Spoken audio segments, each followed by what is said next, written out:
Já estamos de volta, segundo bloco, o programa Ponto de Vista. Hoje recebendo o vereador Antônio Carlos Meirelles e também o padre Marcelo Antônio dos Santos, da paróquia São José Operário. Bom, vamos iniciar o segundo bloco, padre, falando um pouquinho. Eu comentei, inclusive, né, vereador, no final do primeiro bloco, sobre o momento que estamos vivendo, né?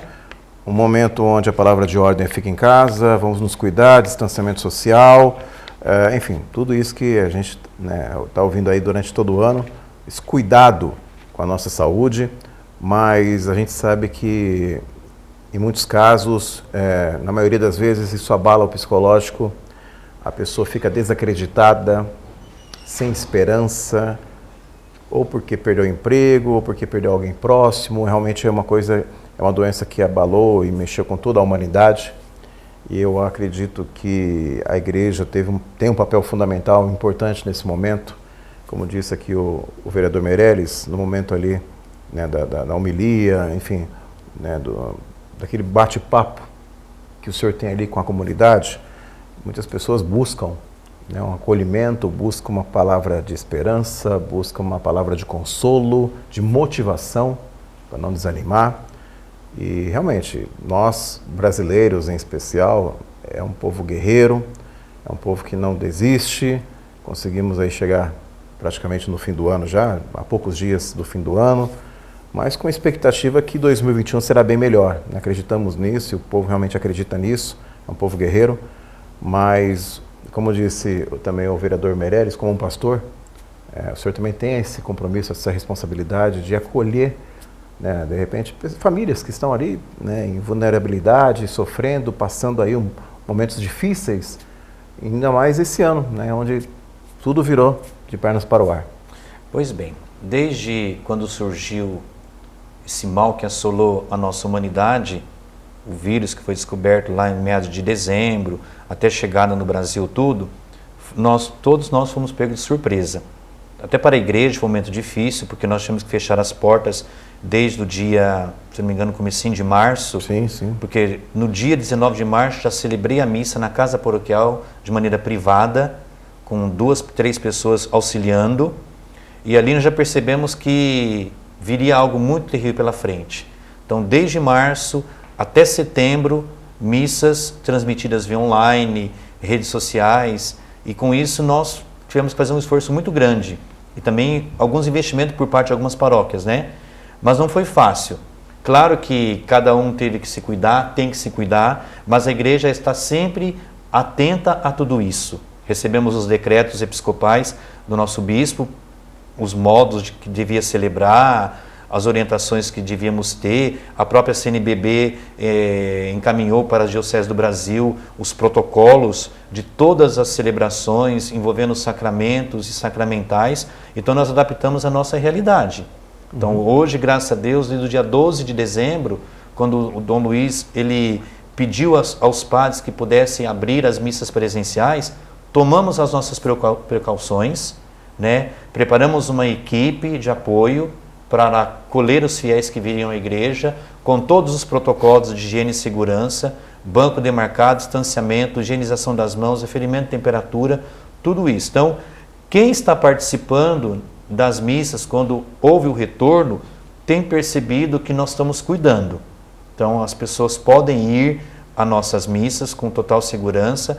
Claro, se tiver algum nesse meio tempo, algum problema de saúde, a gente pede para não ir, acompanha ainda pelos meios sociais, mas a igreja tem colocado e apontado esse caminho. Então ela se preocupa sim, porque a primeira coisa da igreja é se preocupar com a vida. Claro. Né? Então a igreja está atenta, até mesmo na paróquia São José, eu estou quase assim o tempo diário lá na paróquia, no atendimento, claro, com distanciamento. Então eu tenho atendido confissão, eu tenho feito algumas visitas a enfermo. No hospital eu não tenho ido ainda, também por medida de segurança para o padre, né? Que às vezes fala assim, mas o padre, ele tem que ir. Não, o padre não tem que ir em todos os lugares nesse tempo. Ele tem que também se prevenir. Claro. Porque se o padre é acometido dessa enfermidade, ele pode também passar para o outro. Claro. E o padre tem contato, o padre é uma pessoa pública.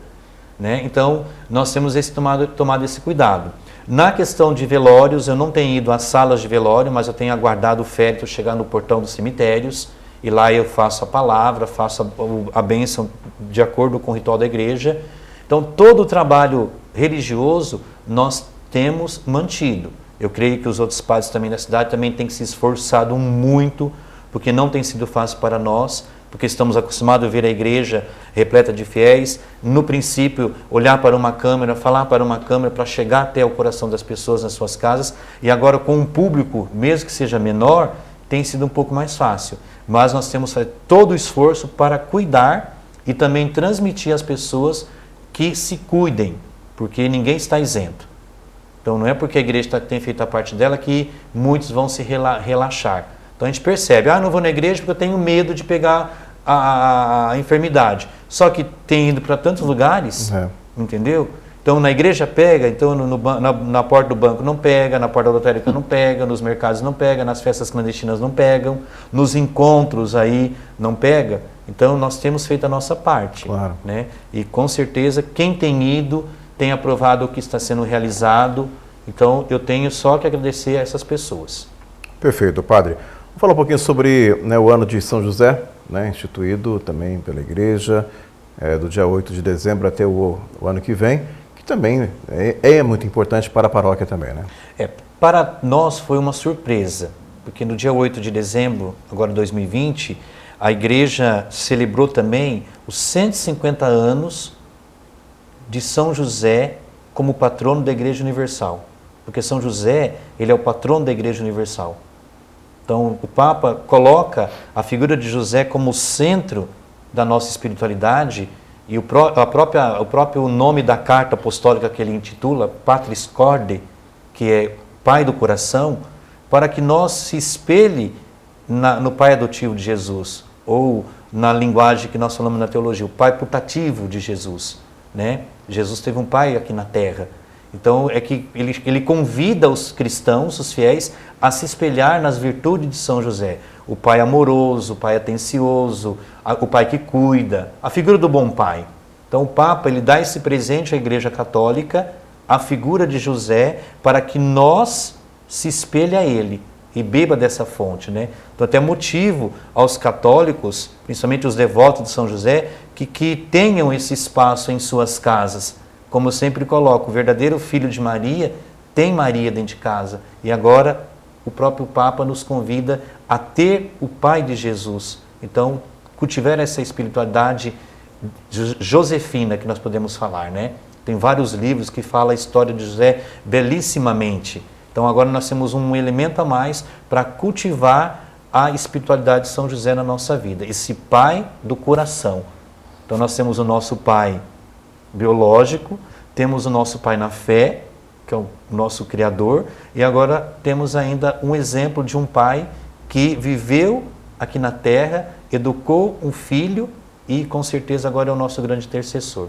Então o próprio Papa dá esse presente para a igreja no dia 8 de maio, no dia da Imaculada Conceição, a figura de José, para que nós possamos espelhar. É um ano de caminhada. Então já tivemos na história da igreja o ano da fé, o ano sacerdotal, o ano da misericórdia, o ano do rosário, o ano mariano e agora o ano dedicado a São José.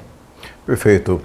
Vereador, vamos falar um pouquinho, a gente não pode encerrar o programa sem contar uma passagem do padre Marcelo, né, que nós, inclusive fora do ar, estávamos falando da coragem dele, né, mas era necessário. Então, deixa que ele explique um pouquinho como que foi, né, esse momento onde, né, já estava realmente comprometido, mas a demolição, né, do prédio, né, do antigo prédio da paróquia, e que gerou ali, né, alguns comentários, algumas pessoas entenderam, outras nem tanto, né, mas eu queria que o senhor compartilhasse conosco. Realmente era um prédio que tinha seu simbolismo, né, décadas aqui na cidade, mas já havia o seu comprometimento, né, e até pela segurança, né, dali dos fiéis, ali da comunidade. Então, enfim, houve essa necessidade. Mas eu queria que o senhor compartilhasse isso conosco. Pois bem, nós tínhamos ali do lado, onde hoje é um salão paroquial que foi transformado em igreja provisoriamente. Sim. E do lado tinha o prédio oficial da igreja. Então é um prédio que tinha mais de 20 anos, a paróquia tem 30 anos de fundação, então com certeza foi construído bem antes. Então, na época, a igreja tornou-se pequena e transferiu as atividades para esse salão. Foram construídos com muito sacrifício, tem toda uma história. E a igreja ficou durante todo esse tempo. E o tempo, se não cuida, acaba. Sim.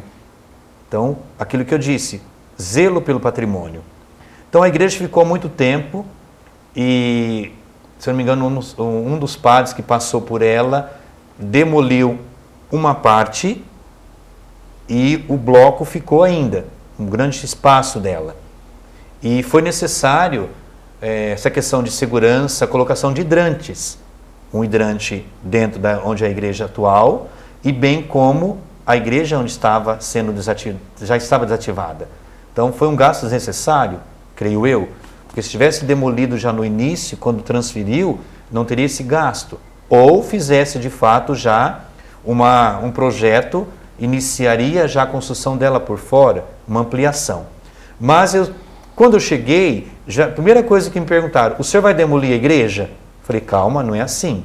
Então eu procurei uma orientação, fui até o bispo, falei assim, olha, tem a igreja do lado, que precisa ser demolida, está com vários problemas, principalmente tem atividade lá dentro, eu não tenho de colocar atividade porque não temos espaço e corre o risco de desabamento, porque a torre já estava ruída. Então ele orientou a procurar um profissional, o profissional veio até o local, tem o laudo fotografado, assinado e foi pedido, tem que demolir, porque ela vai desabar. E aí usaria o espaço por enquanto, até que a igreja tenha condições de levar um prédio para a paróquia. Então eu consultei o Conselho Econômico da nossa paróquia, o CAEP, e falaram, padre, nenhum teve coragem de derrubar, até agora. Tirou só esse pedaço. Esperamos que seja o senhor. E eu falei, meu Deus, e agora? Vou para a mídia, o padre chega na paróquia e derruba a igreja. E de fato, houve alguns comentários daqueles que não entendem, aqueles que não participam e principalmente aqueles que só criticam. Porque hoje críticas se tem muito. Mas aqueles que criticam são aqueles que não estão na comunidade, não colaboram e não vivem a situação.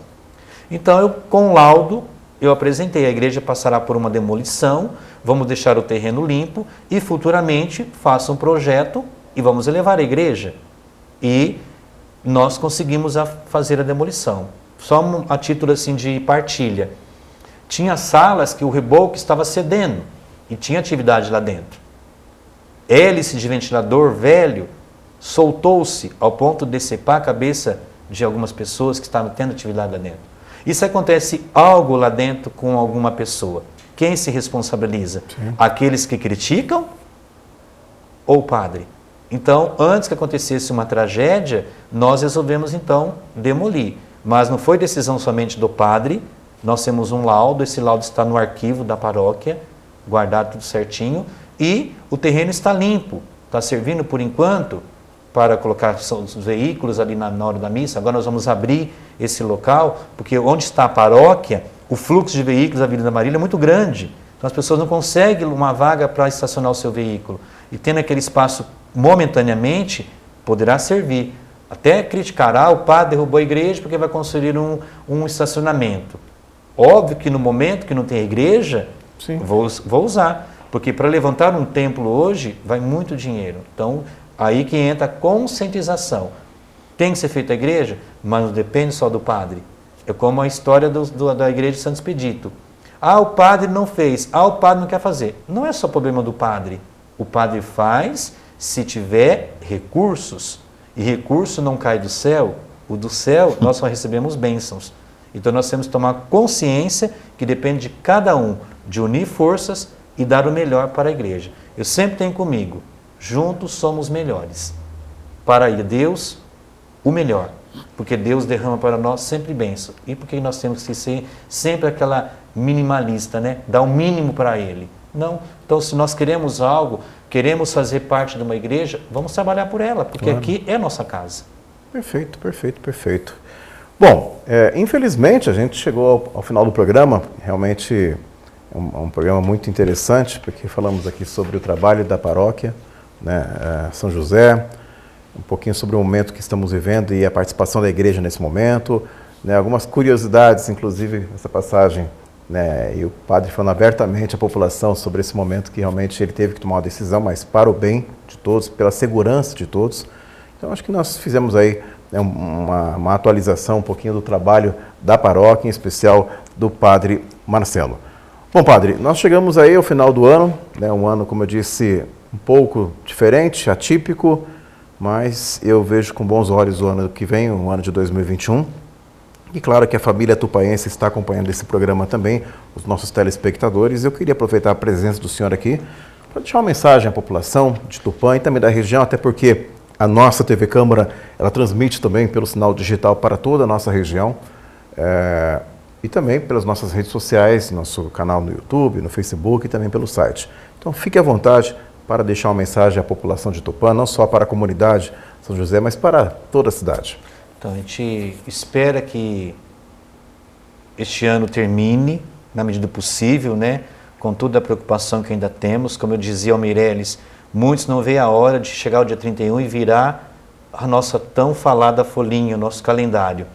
Esperamos que 2021 seja um ano melhor. Claro que teremos aí as certas dificuldades pela frente ainda, porque temos a esperança das vacinas, mas nós não podemos desanimar.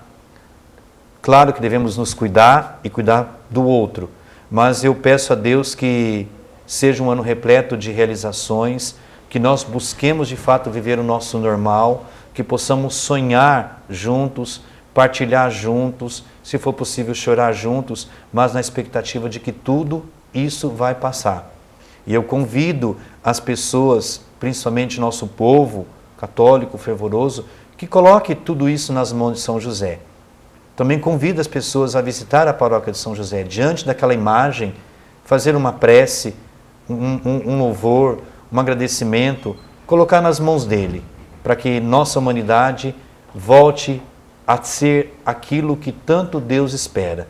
Muitos até questionam, onde está Deus nesse momento? Deus está no lugar dele, mas depende também da nossa parte.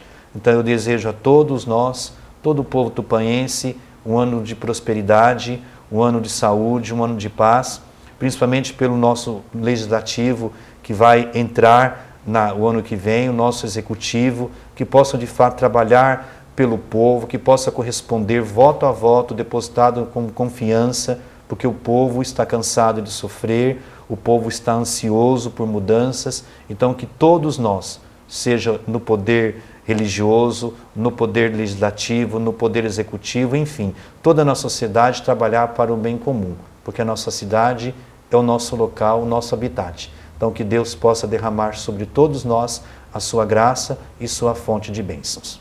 Amém. Padre, queria agradecer a presença do senhor aqui na TV Câmara. Volte mais vezes, né, nos deixando aí atualizados sobre as ações da paróquia e com certeza, parabéns pelo trabalho, né, do senhor nesses 2 anos e que venham anos melhores. Obrigado. Vereador Meirelles, parabéns aí pela iniciativa, hoje trazendo aqui o padre Marcelo, contando um pouquinho da sua trajetória, um pouco do seu trabalho nesses 2 anos à frente da paróquia São José e também dos desafios para os próximos anos. E, claro, com uma mensagem de otimismo, de esperança, né, para a família tupaense. Sim, eu gosto do São João, logo no capítulo 1, que fala ali assim que Jesus Cristo é a palavra que revela Deus aos homens. E começa ali São João, a palavra já existia e a palavra era Deus, e tudo foi feito por meio do verbo, que é a palavra, e a luz veio ao mundo e os homens quis apagá-la, mas não apagou não. Cristo está aí. Então que a comunidade, nós, pegando o gancho, o Padre Marcelo falou, a sociedade tem que lutar para o bem comum. E esse bem comum, o que Cristo quer? Que nós ajudamos o nosso próximo. O que é meu próximo? É aquele que eu vou ao encontro, é aquele que eu me aproximo dele. E Jesus Cristo fez o seu primeiro passo, de aproximar de nós para nos salvar. O que nós temos que fazer? Só abrir o nosso coração. Deixa ele entrar, que nós vamos ter uma cidade melhor, um mundo melhor. Pedro, obrigado mais uma vez pela presença aqui na TV Câmara de Tupã e com certeza, né, hoje com uma palavra de amor, de esperança, de fé acima de tudo. Obrigado. Eu que agradeço. Nós chegamos ao final do programa Ponto de Vista, hoje recebendo o vereador Antônio Carlos Meirelles e o nosso querido padre Marcelo Antônio dos Santos, da paróquia São José Operário de Tupã, falando um pouquinho sobre o trabalho da paróquia São José aqui na cidade, na nossa querida cidade de Tupã. Nós agradecemos a sua audiência, continue acompanhando a nossa programação. Essa é a TV Câmara de Tupã, uma TV a serviço da população. Até mais.